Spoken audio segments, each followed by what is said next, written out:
ابو جان آپ کو کیا پتا نمازوں میں کیا رکھا ہے؟ یہ معاشرے کا بیڑا غرق اسی قسم کے تعلیمی اداروں نے بھی کیا ہے، اور آپ اور میں بھی ذمہ دار ہیں۔ جس وقت بچے کے اوپر کنٹرول کرنے کا ٹائم تھا، جس وقت بچے کو پکڑ کے ساتھ مسجد میں لانے کا ٹائم تھا، اس ٹائم بچے کو کھیل کود میں پڑا رہنے دیا، بچہ 10 سال کی عمر کراس کر گیا۔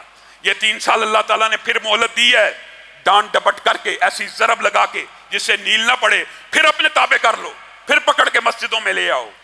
نہیں، اس وقت تم نے اور میں نے خیال نہیں کیا۔ آج ہم روتے ہیں کہ بچے نافرمان ہو گئے ہیں، بچے نمازیں نہیں پڑھتے۔ ٹھیک ہے، بچوں کا بھی فالٹ ہے، بچے بھی اپنی اصلاح کریں، لیکن ہم بھی تو اپنی اصلاح کریں۔ جو گزر گیا سو گزر گیا۔ جن کے پاس ابھی یہ موقع ہے، جن کی زندگی میں ابھی بچے آنے ہیں، وہ تو سمجھیں کہ 7 برس کی عمر سے بچوں کو ساتھ لے کے آنا مسجد میں، اور 10 سال کی عمر کے بعد ضرب بھی لگانی ہے۔ جو جی چاہے کوئی کہتا رہے فلاسفر، عقلی اور منطقی ہاتھ نہیں لگانا۔ میرا بیٹا ہے، میری مرضی ہے، میں اس کو مسجد میں لے کے آؤں گا، لے کے آنا ہے۔ یہ نہیں ہے 13 سال عمر کا، اب ہمارے جی قابو میں نہیں ہے۔ 13 سال تک کیا کرتا تھا جی؟ اب ہمارے قابو سے نکل گیا ہے، اب ہمارے ہاتھ سے بھی نکل گیا ہے، اب ہمارے ہاتھ سے بھی اکھڑ گیا ہے۔ میرے بھائیوں، دنیا کے اندر نیکی کے جتنے اعمال ہیں، میں اس لیے یہ بات کہہ رہا ہوں، عبادت کر رہے ہیں نا، روزے رکھ رہے ہیں نا، زکوٰۃ بھی دے رہے ہیں، اپنی حسب توفیق اللہ کا ذکر اذکار بھی کر رہے ہیں۔ آج 27ویں کی رات اللہ کی مسجدوں میں جمع ہے، کس لیے؟ اللہ کو راضی کرنے کے لیے۔ الحمدللہ سب کی یہی نیت ہے کہ اللہ راضی ہو جائے۔ اے اللہ ہم سب سے راضی ہو جا، ہم سب کو جنت الفردوس میں جگہ دے۔ اسی نیت سے بیٹھے ہیں نا۔ آپ بتائیں، نبی کریم صلی اللہ علیہ وسلم کے پاس ایک صحابی آیا، آپ نے یہ حدیث تو سنی ہے، لیکن اس کا اگلا ٹکڑا آپ نہ سنتے ہیں نہ سنایا جاتا ہے۔ یہ حدیث سنی ہے نا؟ ایک صحابی نے آگے پوچھا تھا،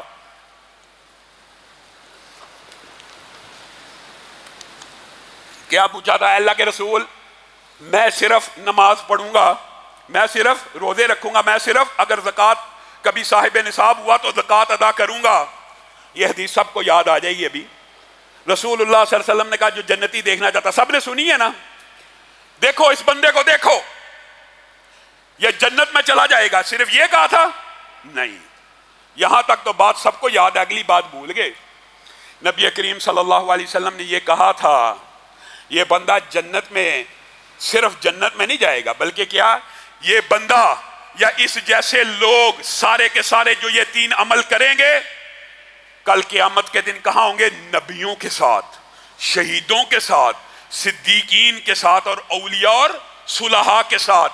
ساتھ میں ایک شرط لگائی تھی، وہ شرط ہم بھول گئے، بشرط یہ کہ اپنے والدین کی اطاعت کرنے والا ہو، بشرط یہ کہ اپنے والدین کی اطاعت کرنے والا ہو۔ گویا اس حدیث سے مفسرین نے لکھ دیا ہے کہ نیکیوں کو برباد کرنے والے اعمال میں سے جہاں ریاکاری ہے، نیکیوں کو برباد کرنے والے اعمال میں جہاں تنہائی میں گناہ کرنا ہے، وہاں پہ نیکیوں کو برباد کرنے والے اعمال میں سے ایک عمل یہ بھی ہے، انسان اللہ کے سامنے تو نیکیوں کے پہاڑ کھڑے کرے اور ماں باپ کا نافرمان ہو جائے اور ماں باپ کی اطاعت نہ کرے۔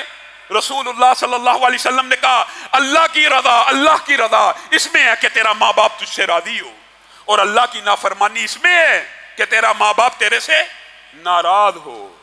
مجھے بتائیے وہ کون سی، میں تو کہتا ہوں یہ عبادت ہے۔ اگر یہ عبادت نہیں ہے تو اللہ تعالیٰ نے بتائیے کسی عبادت کی اتنی جزیات اور تفصیلات بتائی ہیں آپ کو۔ علماء یہ کہتے ہیں زکوٰۃ ادا کرنی ہے، بتائیے قرآن پاک میں کہاں لکھا ہے کہ 2.5% اور اتنے ہر جانور کی اتنی ہے، سونے کی اتنی ہے؟ حدیث سے پتہ لگتی ہے نا۔ لیکن والدین کے حقوق کو قرآن پاک میں جزوی طور پہ بھی جز کر کے بیان کیا ہے۔ کیوں؟ پہلا حق فلا تقل لہما اف، محدثین کا اتفاق ہے عربی زبان میں اف سے چھوٹا تکلیف اور اذیت دینے والا لفظ کوئی نہیں ہے۔ اگر اس سے چھوٹا کوئی لفظ ہوتا تو اللہ تعالیٰ یقیناً وہی نازل کرتا، فلا تقل لہما اف، ماں باپ کو اف بھی نہیں کہنا، اور تم کہتے ہو ماما آپ کو کیا پتہ ہے، اور سمجھتے ہیں یہ گستاخی نہیں ہے۔ ماں بھی بیچاری آگے سے کھسیانی ہو کے ہنس رہی ہوتی ہے، باپ بھی اچھا بیٹے کو ہی زیادہ پتہ ہوگا، بیٹی کو ہی زیادہ پتہ ہوتا، شرم نہیں آتی؟ فلا تقل لہما اف، باپ کو ماں کو اف بھی نہیں کہنا، وقل لہما قولا کریما، ماں باپ کے سامنے لہجہ بھی تلخ نہیں ہونا چاہیے، آواز بھی اونچی نہیں ہونی چاہیے، آواز بھی پست ہونی چاہیے، آواز بھی نیچی ہونی چاہیے، آواز بھی کریمانہ ہونی چاہیے۔